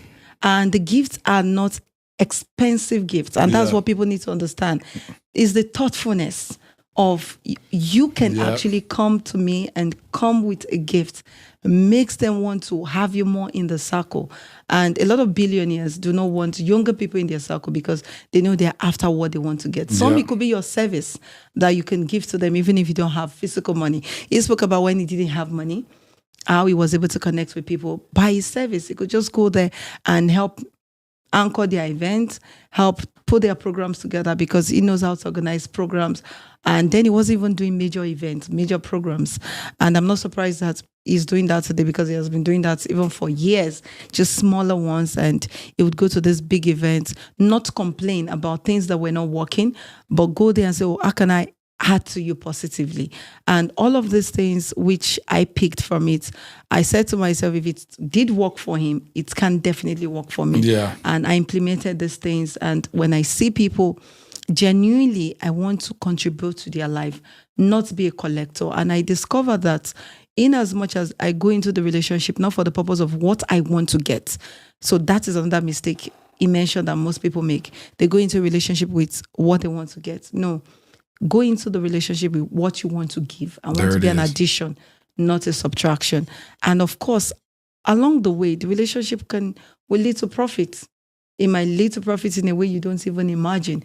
Some might not lead to profit with that particular individual. It might just be their referrer that can lead to profit for you because other people trust them. Yes. They would, of course, trust to do business with you. So that's just one I'll pick out of so many that was shared in the book. Well, Dr. Stephen, I don't think you could have did a better job. Good Lord. She done broke that thing down. I didn't even take a breath. Nobody markets me better than my wife. She's good at that. And because, one of the things about him as well, which I decided to embed, a lot of people become so familiar with their spouse or with the people around their lives that they don't benefit out of the blessings. Now, look at the pastors. Look at the cleaners in their houses, in their offices, their drivers. They're going through issues. They're going through a lot of pain. But these people, most of them, 99% of them will never be a beneficiary of the anointing they carry because they've been so used to those individuals and they just, it's not just pastor, it's not just this individual. I do not want my life to be the same way. I said to myself, I will not take his anointing for granted. I want to also convert and get what he has, have an auction. It might not be everything, but at least have a bit. And the way I can do that is not be too familiar with his anointing such that my blessing will depart from me. So when he teaches, sometimes his videos, I can stay glued to his videos, watch him over and over for 4 hours. There was a time I was speaking and I was training, and he was training on what actually I am more vast in. And I say when he's done with the training, more people will feel like, oh, he did fantastically well. And I'm like, I know this better than this man. So why am I not doing this better? So I had to study his videos. I had to learn from him, watch his Facebook Live, watch his YouTube videos. I could watch it 4 hours every day for some time. I think I did that for almost a year. And there was a time I'll hear my staff say to me, you're speaking like Dr. Stephen. I said, no, I'm not speaking. I'm speaking like, say, no, ma, the way you just spoke, you spoke like Dr. Stephen. And why? Because I've studied him. Yes. I did not joke with the fact that I'm his spouse. So what is he even teaching? I don't have anything to learn from him. Yeah. So I did not joke with his anointing. I did not become so familiar with who he is that I lose learning and getting better in life and business. If you continue like this, I will have to marry me. He's gonna marry you. Y'all gonna have another kid. I have to look for me and say. Because sometimes when my wife talk about me, I'm like, "What are you talking about? Like, who is that you talking about? This is good. This guy. Introduce me to him. Introduce me to him. But he's a great man. He's a Thank great you man, for and he that. has really empowered so many people, and he's still empowering me. I'm still his mentee. I've not overgrown that. And see, I just came into the knowledge of you. It was some video. Somebody sent something to me, and I was like, "Well, who is this guy?" And I looked. I was like, "He has almost 1 million followers." I said, "Well, who is this guy? What is he talking about?"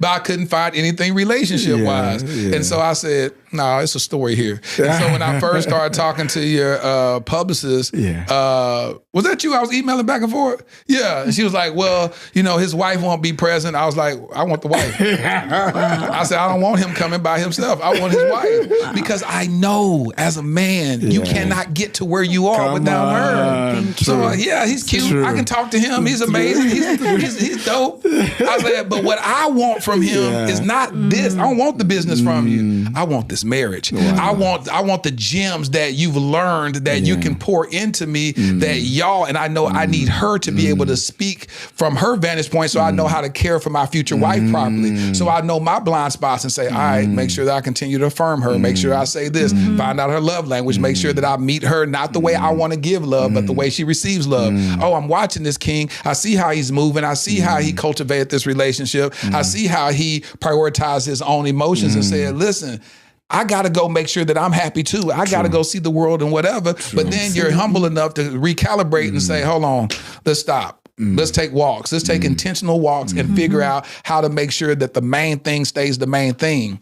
The way that you chose her is the way that I vet. I look at my future wifey as a scout, like a coach for a football team. He says, listen, I want to take the Cowboys to the Super Bowl 2 years from now. Wow. I'm going to get this running back, because that's a weak part that we have. If that was the Cowboys had, I'm going to get this running back, and we ain't going to make it year 1, but year 2, we're going to be ready, because I need them to gel together. We're going to work through some kinks. I just hired a new wide receiver that's been here for 2 years. He's finding his groove, so now I got to find it. And they look at their team as making sure that everything is moving swiftly in order to reach the goal. If you don't date with that same mentality and understand marriage, that's why you're going to be going from marriage 1 to marriage 2 to marriage 3, because you're not learning anything. You're not looking at your own self, your own pain points, your own blind spots, and saying, what do I need in order to cultivate the best version of me? And what does she need in order to extract the best version of me? So she can be, like she said this, and this resonated with me. She said when she looked at marriages, she couldn't see women that the husband empowered them to fly. True. That was her terminology, to be able to fly. And it's like saying, so what it looked like to her is that all these beautiful women had clipped wings. That whatever marriage did for them, it was an anchor that didn't allow them to fly. Minus the abuse part that she witnessed. But she's saying just they wasn't being cultivated, as Miles Monroe talks about, to be able to cultivate your wife. She said, that's not appealing to me. I can do bad all by myself. I don't need no man weighing me down. I want to be able to soar, and I want to fly, and I can do that on my own. That's a lot of pain points that a lot of women have. And a lot of women nowadays, especially African-American women, are out earning the male counterparts. So they don't see a value in marriage. A lot of women is like, what's that? I talked to this one woman from Dubai, met her years ago when I was shooting this thing for the Protocol School of Washington. And she said, marriage is just a headache. Wow. She said, I've seen people get married, and she's been married before. And she said, what's the use of getting married if it's a headache? If the man ain't gonna honor you, ain't gonna value you, ain't gonna treat you right, ain't gonna respect you, why get married? She said, marriage, the only thing that a woman can benefit from marriage is having kids, because she can't do that on her own. That's it. So she said, other than that, her experience, her trauma, because her heart was mismanaged by a guy before, that's how she views it. And so even though your wife, BC, wasn't directly impacted by it, well, by way of her mother and father, whatever, but she didn't experience herself from a divorce, she had the same ideology. I watched this video, and I'm gonna wrap up. It was this video where they did this experiment of rats, and they had these rats in the cage, and they opened up the cage, and every time the rats got ready to run out, it'll shock them, and they'll go back. And they'll try it again, to shock them. And then it got to a point to where they can leave the cage open and they wouldn't even run out. The experiment went on where the babies of those rats they get put in the cage, never even have to shock them at all, keep the door open, and the rats were, based on trauma, would never even try to leave.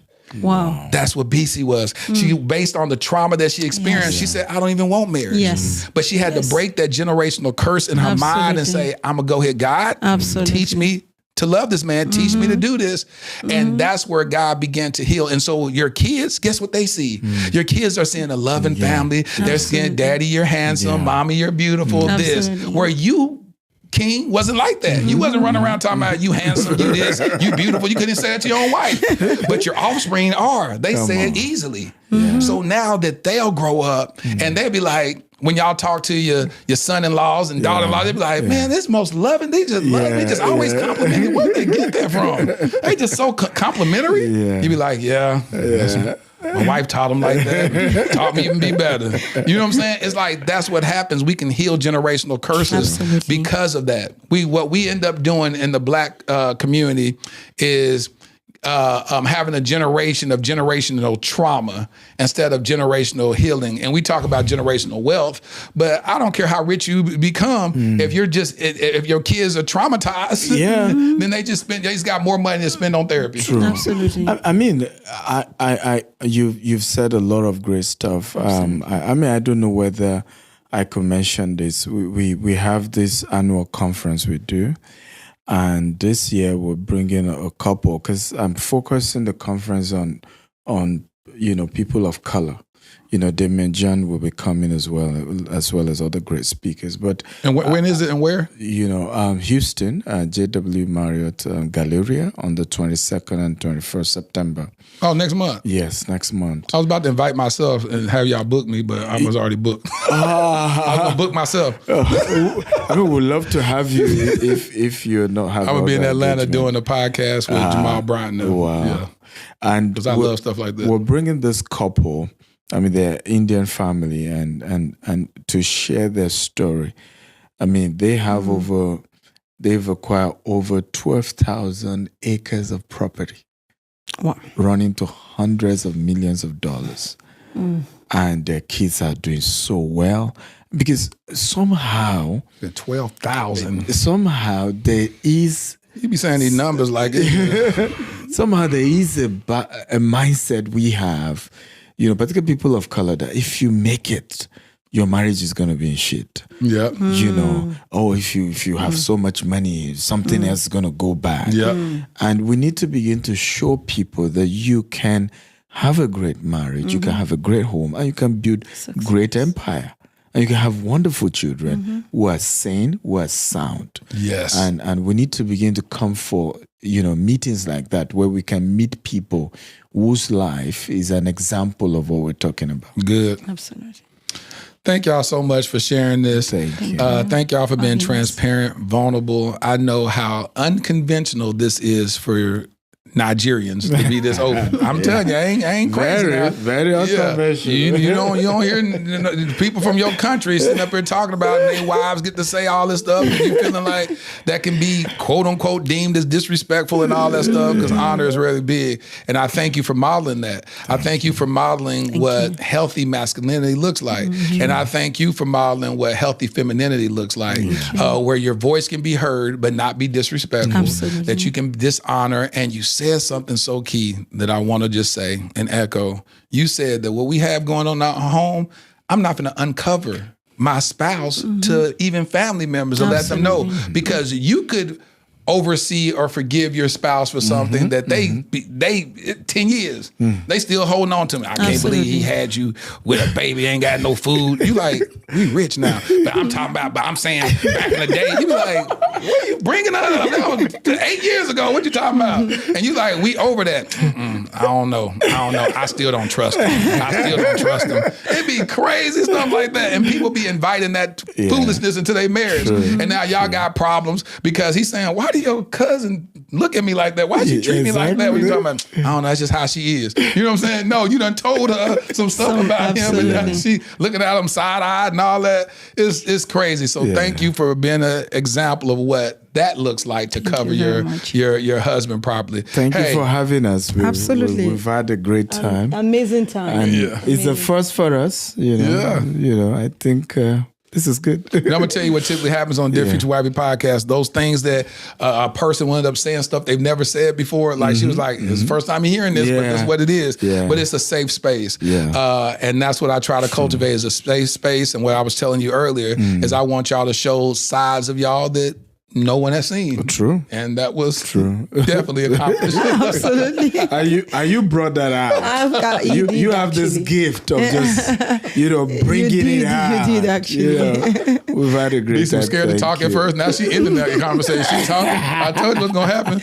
She's shy. She's not gonna talk. I said, watch what happens.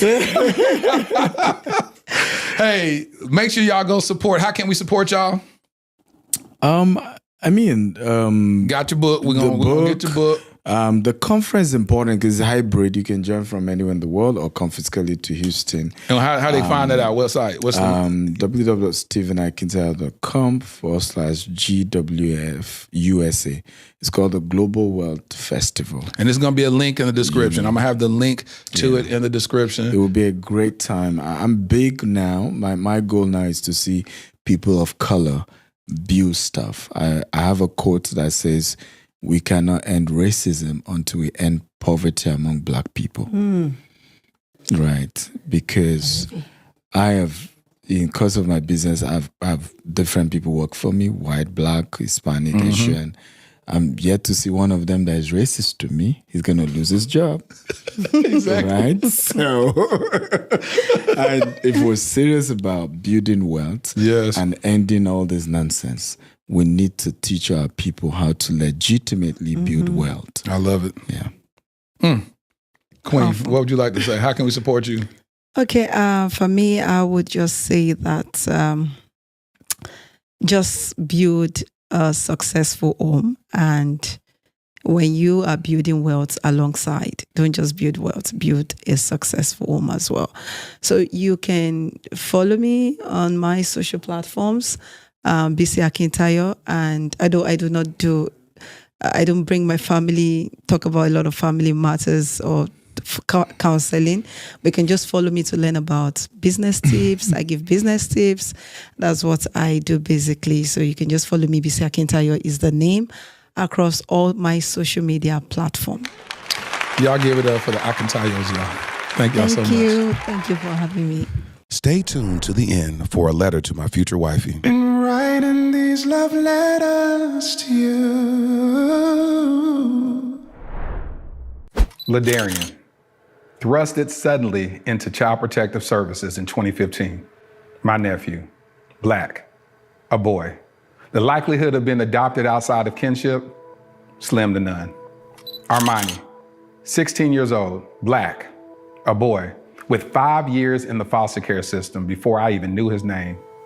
The likelihood of ever being adopted, yep, you guessed it, slim to none.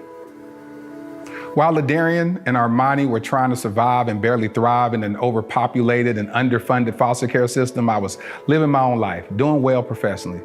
Having been a single father with a daughter who at that point was doing well in college, it was my time to live my life, right? Wrong. I felt unsettled, tireless, agitated.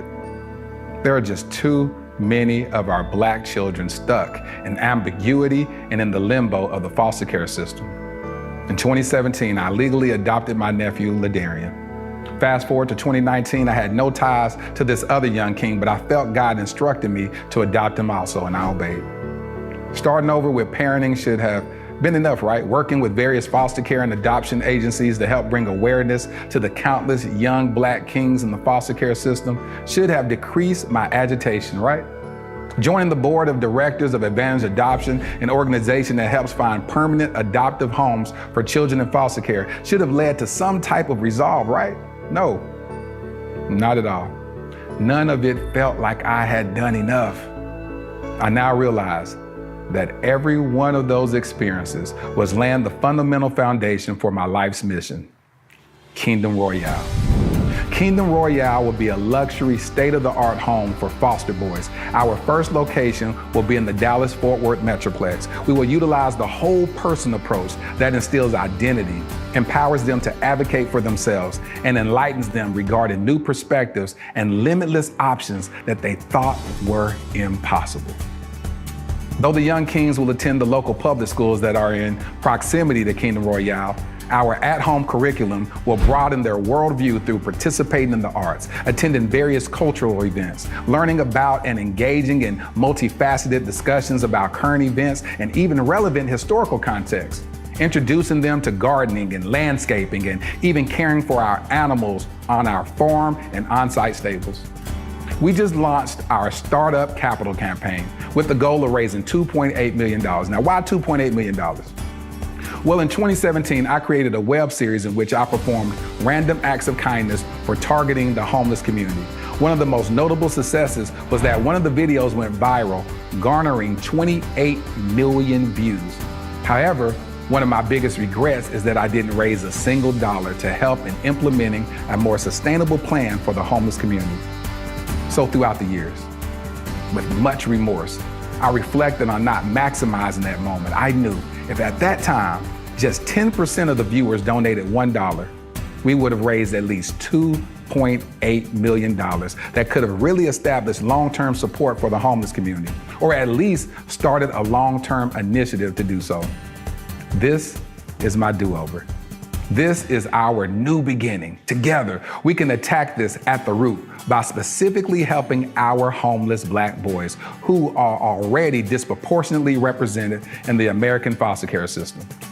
I'm Laterra Whitfield. I've been nominated for 3 regional Emmys documenting my work with the homeless as well as my personal adoption journey. Despite those accolades, the greatest award for me is truly providing the infrastructure for a transformed life. Visit kingdomroyale.com for more details. Crown a king and make a donation today.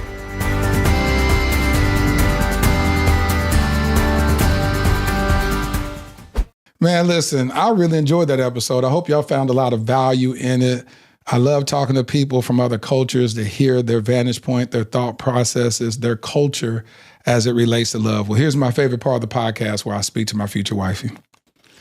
Dear future wifey, covering each other spiritually is the foundation of the covenant I desire with you. I want us to be prayer partners, lifting each other up before God daily, seeking his guidance and protection. Together, we'll meditate on the scripture, letting it shape our hearts and strengthen our bond. Our spiritual connection will be the wellspring of strength that sustains us through life challenges. Relationally, I'm committed to being your safe place, the one who covers you with love, respect, and understanding. I want to communicate openly and honestly, building our relationship on trust and transparency. In moments of weakness or doubt, I'll be your encourager, reminding you of the greatness within you and the promises God has for your life. As partners, we'll protect each other's hearts, safeguarding them as the precious gifts they are. We'll honor our differences and embrace the unity that makes us stronger together. My prayer is that our relationship will reflect Christ's loves, selfless, sacrificial, and unconditional, serving as a testament to others of what it means to truly cover one another. Your future hubby. I hope you enjoyed this episode of the Dear Future Wifey podcast. Remember, be lit, live intentionally and transparently, and don't stop loving. Make sure to subscribe to our Dear Future Wifey YouTube channel. We're available on Apple Podcasts, Google Podcasts, Spotify, and Stitcher.